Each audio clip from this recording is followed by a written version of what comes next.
السلام علیکم۔ Voice of America کا پروگرام ہے خبروں سے آگے اور میں ہوں خالد حمید۔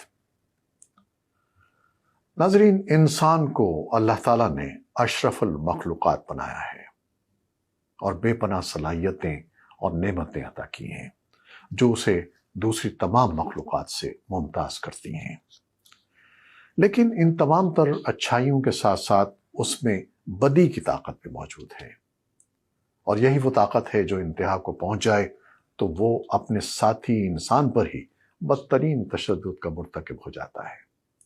انہی میں ایک تیزاب گردی بھی ہے۔ اکثر اس کا شکار خواتین ہوتی ہیں۔ جن خواتین پر تیزاب گرا دیا جاتا ہے ان کا چہرہ اور جسم اس قدر جل جاتا ہے کہ پھر زندگی بھر نارمل حالات پر واپس نہیں آتا۔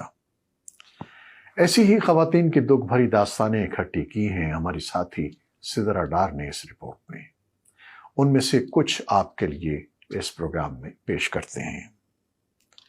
ایک خاتون کہہ رہی ہیں کہ میری بیٹی چلا رہی تھی، امی مجھے بچا لیں، بابا مجھے بچا لیں۔ اس کے چہرے پر پڑا تیزاب اس کے چہرے کی جلد کو ایسے پگھلا رہا تھا جیسے موم پگھلتی ہے۔ میں یہ منظر دیکھ کر بے ہوش ہو گئی تھی۔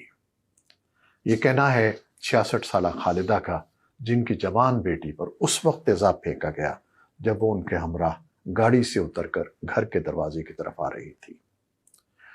وائس آف امریکہ کی سدرا ڈار سے بات کرتے ہوئے خالدہ نے واقعے کی تفصیلات بتاتے ہوئے کہا کہ میری بیٹی نے بہاولپور یونیورسٹی سے ماسٹرز کیا تو خاندان اور باہر سے اس کے رشتے آنے لگے۔ میرے سسرال سے ایک خاندان والے رشتے کے لیے 3 سال سے تقاضا کر رہے تھے، لیکن مجھے اور میری بیٹی کو وہ لڑکا چال چلن کے سبب پسند نہیں تھا۔ انہوں نے مزید بتایا کہ ایک روز ان کے گھر کے بڑوں اور اس لڑکے نے ہمارے گھر کافی ہنگامہ کیا، اور لڑکا یہ کہہ کر گیا کہ اگر آپ کی بیٹی کی شادی مجھ سے نہیں ہوئی تو کہیں بھی نہیں ہوگی۔ ان کے مطابق اس واقعے کے اگلے 3 ماہ میں ہم نے اپنی بیٹی کا رشتہ طے کر دیا۔ ہم شادی کی تیاریاں کر رہے تھے کہ میری بیٹی پر موٹر سائیکل پر آنے والے 2 لڑکوں نے تیزاب پھینکا اور فرار ہو گئے۔ ان کا کہنا تھا کہ آج اس واقعے کو 15 برس بیت چکے ہیں۔ ہم نے اپنی بچی کا کہاں کہاں علاج نہیں کروایا۔ اب وہ کینیڈا منتقل ہو چکی ہے، لیکن ہم نے یہ جانتے ہوئے بھی کہ کس نے یہ کیا تھا پولیس کو رپورٹ نہیں کی کہ بدنامی ہماری بیٹی کے حصے میں آئے گی۔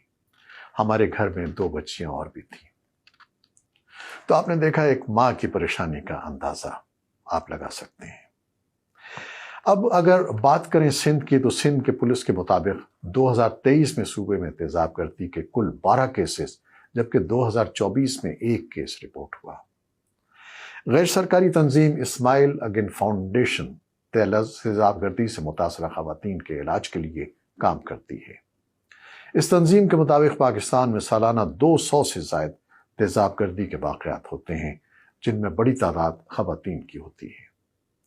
ان میں سے بیشتر کیس رپورٹ بھی نہیں کیے جاتے۔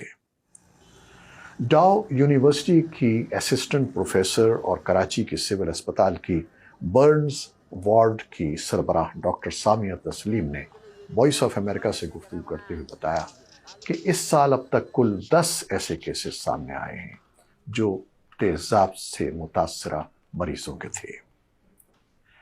ان کیسز میں 3 ایسے کیس بھی ہیں جو حال ہی میں اسپتال لائے گئے ہیں۔ اب المیہ یہ ہے کہ پاکستان میں بازاروں میں کھلے عام یہ تیزاب فروخت کیا جاتا ہے۔ گھر میں فرش کی صفائی یا نالیاں کھولنے کے لیے اکثر و بیشتر بازار سے تیزاب منگوانا عام بات ہے اور کھلے بندوں مل جاتا ہے۔ کیا واقعی اس بارے میں کوئی قانون نہیں ہے؟ سپریم کورٹ کے وکیل شعیب اشرف نے وائس آف امریکہ سے گفتگو کرتے ہوئے بتایا کہ تیزاب گردی کی سزا 14 سال قید بامشقت ہے۔ شعیب اشرف نے کہا کہ تیزاب کی فروخت کے لیے قانون کے مطابق کوئی خاص لائسنس درکار نہیں ہوتا۔ البتہ ہر قسم کا کاروبار جس میں خرید و فروخت ہوتی ہے اس میں میونسپل کارپوریشن لاء میں ٹریڈ لائسنس لینا ہوتا ہے، اور وہی چیزیں فروخت کی جا سکتی ہیں جن کا اجازت نامہ آپ کو جاری کیا گیا ہو۔ تیزاب گردی سے متعلق انسانی حقوق کی کارکن اور وکیل منیزہ کاکڑ کا کہنا تھا کہ عام طور پر ایسے مقدمات عدالتوں میں کم ہی پہنچتے ہیں، جن کی کئی وجوہات ہیں، جن میں والدین کا یہ سوچنا بھی شامل ہے کہ اس میں ان کی بیٹی یا بہن کی بدنامی ہو سکتی ہے۔ اب ہم آپ کو یہ بتاتے ہیں کہ اگر تیزاب گر جائے تو پہلے کیا کیا جائے۔ ڈاکٹر سامیہ کہتی ہیں کہ اگر کسی پر تیزاب گرا ہے تو 20 منٹ بہتے پانی، نل یا شاور کا پانی متاثرہ حصے پر دور سے مستقل ڈالتے رہیں، کیونکہ تیزاب محلول ہوتا ہے تو کہیں ایسا نہ ہو کہ وہ پانی سے دھل کر پاؤں کو جلا دے۔ اس کے بعد مریض کو فوری طور پر ہسپتال پہنچایا جائے۔ انہوں نے کہ بقول فلاحی اداروں میں 60 سے 70% علاج یعنی سرجری تو ہو جاتی ہے، لیکن اس کے بعد بھی بہت کچھ درکار ہوتا ہے، جیسے rehab position, psychologist, occupational therapist, physio therapist. یہ سب مریض کی سرجری کے بعد جب وہ ڈسچارج ہو جائے تب لازمی درکار ہوتے ہیں۔ ان کا کہنا تھا کہ ہمیں ان سب کی کمی کا سامنا ہے، خاص طور پر سندھ میں تو اس کی بہت زیادہ کمی نظر آتی ہے۔ ان کے بقول اس کے علاوہ بہت سے نشانات کے لیے لیزرز کی ضرورت پڑتی ہے، وہ بھی مفت نہیں ہو سکتا۔ سرجری مفت سرکاری ہسپتالوں یا کچھ تنظیمیں نجی ہسپتالوں میں بھی کروا دیتی ہیں، لیکن اس کے علاوہ کچھ نہیں ہو رہا۔ تو ناظرین، آپ کو اندازہ ہوا ہوگا کہ تیزاب سے کسی کو جلا دینا کتنا اندوہناک جرم ہے۔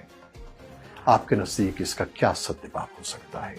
اس بھیانک جرم سے معاشرے کو کیسے پاک کیا جائے؟ کچھ آپ کے ذہن میں ہو تو بتائیے گا، انتظار کریں گے۔ خدا حافظ۔